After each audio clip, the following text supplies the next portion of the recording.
Long ago, in the constellation of Auriga, a distant world bathed in the light of the star, Capella reached the peak of its planetary transition, the same stage Earth faces today. This planet, too, was shifting from a world of trials and expiations into a world of regeneration. Capella possessed advanced technology, even surpassing what we have today. Its inhabitants lived largely under the guidance of reason and intellect, and they possessed profound astrological, philosophical, and spiritual knowledge.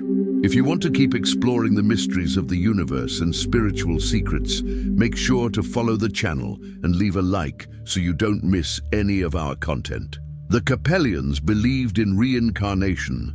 The immortality of the soul through multiple lives was taken as a given.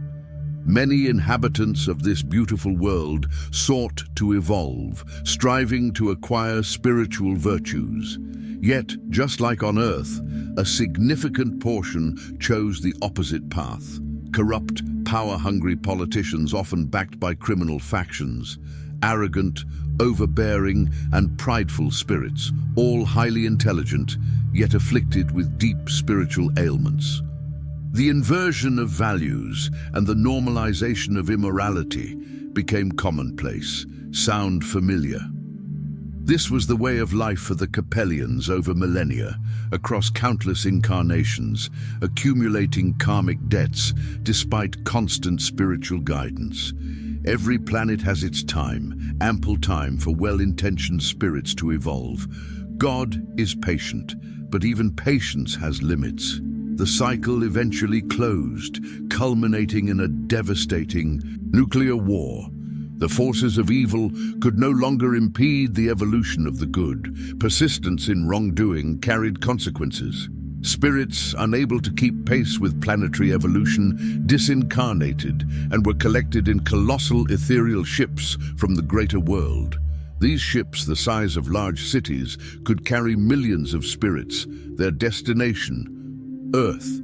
The exiled spirits were categorized according to their karmic debts. The first group consisted of the most hardened, the worst, fully immersed in evil, brutal, and violent beings. The second group also leaned toward evil, but retained some degree of spiritual development.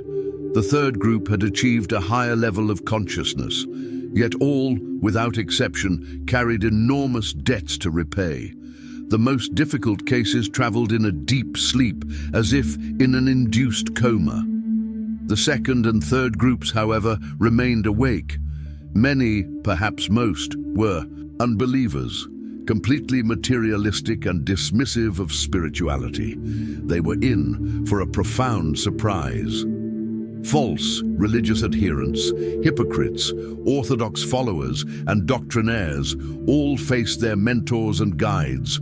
During the long journey to Earth, they remained conscious to receive vital lessons. They were gradually enlightened about the law of action and reaction and its consequences, about sowing, planting, and the inevitable harvest, now bitter for all they had done on Capella.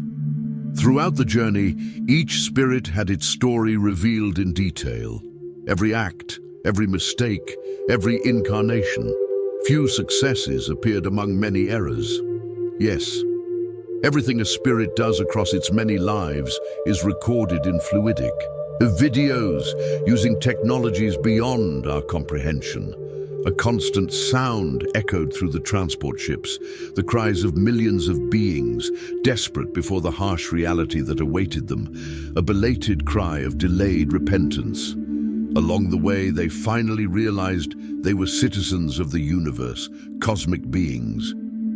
When the ship reached the atmosphere of primitive Earth thousands of years ago, the awakened spirits were gathered in an immense technological hall. Imagine a space capable of housing millions of souls. There, an extraordinarily elevated spirit awaited them. Jesus, the planetary governor of Capella, as well as Earth. A being of mental power unimaginable to us, capable of penetrating a soul with just a glance. In seconds, he knew the entire history of each of his children, exactly what each spirit had done in their many lives, and what they would need to accomplish from that point forward. Jesus introduced himself as the evolutionary guide for this new stage on Earth. He explained that they would begin their journey anew and showed them the bodies into which they would incarnate. Beings from the dawn of humanity, far closer to apes than to modern humans. This was a severe blow to the pride of the exiled Capellians, known for worshipping their physical beauty. But it was a path of no return, a path they had chosen themselves through their persistence in evil and rejection of the light. Despite all their intelligence, they possessed no love beyond themselves. Consequently, they would occupy the bodies of primitive humans who could not even speak. They would live in caves, in forests, and endure harsh lives. If before they had dominated and reigned, now they would be dominated by nature in a constant struggle for survival. They would incarnate in these bodies for hundreds of thousands of years, until finally evolving into Homo sapiens and then Homo sapiens sapiens. Their perispirits would be modified with elements from the planet, adapted to these new physical forms. Over the millennia, these exiles would not only evolve themselves, but also aid in the evolution of Earth's most primitive spirits. Many future prophets would be former Capellians, such as Joseph of Egypt and others. On that occasion, Jesus also announced that in a few thousand years, he would incarnate physically among them on Earth, ushering in a completely new phase of spiritual evolution for the planet.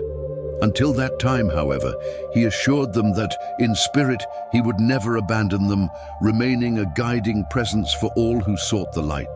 His promise reinforced the continuity of divine guidance, even in the most challenging circumstances, and reminded every spirit that no matter how far they strayed, the path of evolution is always within reach.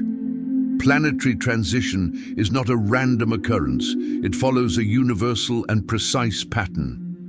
This phenomenon happens continuously throughout the cosmos, on countless worlds scattered across trillions of galaxies. Each planet passes through stages of growth, transformation, and renewal, with cycles of trial, learning, and regeneration. Today, this same process is repeating on Earth, but now it involves the exile of spirits from this world to Chiron. The first ship, already filled to capacity, has departed for this primitive and harsh world, carrying spirits who failed to learn their lessons here. Many are repeating the same mistakes they made on Capella, bound once more to begin their journey under extremely difficult conditions. This is a journey that no spirit willingly chooses, yet it is necessary for evolution. This is the natural law at work. It is neither punishment nor threat. It is simply the law of action and reaction.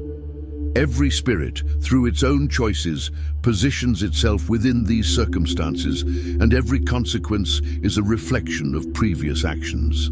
There is no lack of worlds across the universe prepared to host spirits at the beginning of their evolutionary cycles. Each environment is carefully suited to the lessons that need to be learned and the growth that must occur. This video draws on information provided by the medium Pedro Augusto, who shares these insights through his YouTube channel, link in the description. If you feel moved to help keep this spiritual portal open and accessible, you may contribute any amount via Pix using the QR code displayed on the screen. Your support ensures that these teachings continue to reach those who are seeking knowledge, guidance, and the light of truth. Thank you for your generosity and for being part of this journey.